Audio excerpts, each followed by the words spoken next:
नमस्कार, आपके साथ हूं मैं जेनिफर और आप देख रहे हैं NBC 24। खरमास के बाद राजद में बड़ी टूट का दावा करने वाले भाजपा के बिहार प्रभारी भूपेंद्र यादव के बयान के बाद शिवानंद तिवारी ने भूपेंद्र यादव पर बड़ा हमला किया है। और इतना ही नहीं, शिवानंद तिवारी ने चुनौती देते हुए कहा है कि भूपेंद्र के भारी भरकम दावे में अगर दम है तो हम पर कृपा न करें, राजद को तोड़कर दिखाए। वहीं निखिल आनंद ने उनके इस बयान के बाद आड़े हाथों लेते हुए शिवानंद तिवारी पर हमला किया ही है। उन्होंने कहा है कि राजद के अंदर शिवानंद तिवारी की हैसियत क्या है, सभी जानते हैं। वह खुद लालू प्रसाद यादव जी का जूता चप्पल और पिकदान उठाने वाले नेता रहे हैं, जो इन दिनों तेजस्वी यादव का झोला डंडा उठा रहे हैं। आरजेडी के नेता तरह तरह के बयान देते रहते हैं। मैं उनको इतना ही निवेदन करना चाहूँगा, हम तो इसलिए चुप थे कि खरमास चल रहा है, संक्रांति आ गई है, आरजेडी को बचा ले, बाकी सारी चीजें बिहार में हम ठीक कर लें। भूपेंद्र यादव जी आज की तारीख में देश के सबसे बड़े यादव समाज के नेता हैं और उनके बारे में जो टिप्पणी शिवानंद तिवारी ने की है वह दुर्भाग्यपूर्ण है। शिवानंद तिवारी जी की खुद आरजेडी के भीतर हैसियत क्या है? लालू प्रसाद यादव जी का जूता चप्पल और पिकदान उठाने वाले नेता रहे और आज तेजस्वी यादव का झोला झंडा उठाने को मजबूर है। मुझे अफसोस होता है उनको समाजवादी कहने पर, और उनके बयानों से कुछ नहीं होता। आरजेडी का खत्म होना तय है, आज हो या कल हो। इधर कांग्रेस नेता अजीत शर्मा ने कहा कि राजद परिवारवाद की पार्टी होती तो जनता उसे 2020 के चुनाव में इतना बहुमत देकर बिहार की सबसे ज्यादा विधायकों वाली पार्टी नहीं बनाती। मौजूदा सरकार जोड़ तोड़कर राजनीति कर सरकार बनाने में सफल हुई है और अब राजद में टूट की बात कर रहे हैं। कोई असर होता तो चुनाव में आप देखें पूरे बिहार की जनता महागठबंधन के साथ। अब भूपेंद्र जी चूंकि घबराए हुए हैं, किस बात से वो खुद बताएंगे। और राजद टूट रहा है, कुछ दिन पहले सुने कांग्रेस टूट रहा है। इस तरह की बातें होती रहती है राजनीति में, इस पर आप लोगों को ध्यान नहीं देना है। कहीं कोई नहीं टूटेगा, हम लोग मेजॉरिटी के साथ जीते और अगर सरकार तो हमारी बनती, अगर मत का अपहरण नहीं होता। इस तरह गिनती में आपको बता दें बहुत जगह गड़बड़ियां हुई है।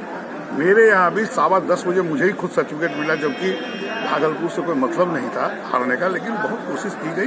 सरकार के द्वारा जो प्रशासन के पदाधिकारी थे निश्चित तौर पर गड़बड़ियां की है, नहीं तो सरकार आज हमारी होती। इसलिए कहीं कोई टूट नहीं होगी, इंतजार कीजिए वक्त का। वो कैसे सरकार चलाते हैं, 19 लाख जो नौकरियां उन्होंने कहा है भारतीय जनता को कैसे देते हैं युवकों को, उसके लिए कोई काम दिख नहीं रहा है।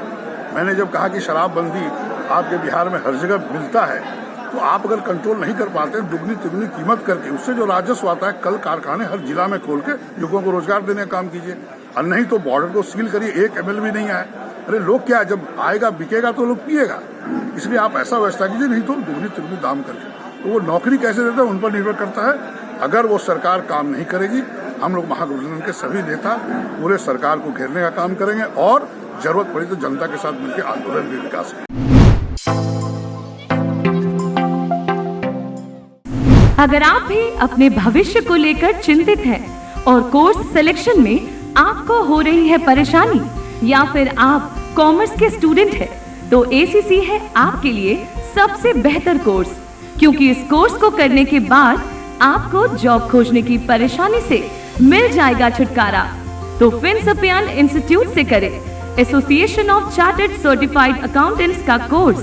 इसके अलावा CFA, IFRS, FRM, CIMA समेत वेरियस कोर्सेज और दुनिया के 180 देशों में से कहीं भी पाए अपनी इच्छा अनुसार नौकरी। पटना में हमारा ब्रांच है नियर पिलर नंबर 68, ब्रह्मास्थान गली, राजा बाजार, बेली रोड, पटना, या फिर Saraj Vihar telecom colony, right side of T point, Gola road, Patna. इसके अलावा हमारे ब्रांच मुंबई और लंदन में भी है। मुंबई में हमारा ब्रांच है भूमि पार्क, मलाड, वेस्ट मुंबई। ज्यादा जानकारी के लिए आप हमसे संपर्क करें 9560381799। निहाल नमकीन पकौड़ी, स्वाद का बादशाह। कुरकुरे और खांसते पकौड़ी मात्र 5 रुपए में बदले अपने मुंह का जायका। बच्चों से लेकर बूढ़े तक हर किसी की पहली पसंद निहाल नमकीन पकौड़ी। नकलचों से सावधान, पैकेट पर बना शंख का फोटो देखकर ही खरीदें। NBC 24 सच की ताकत।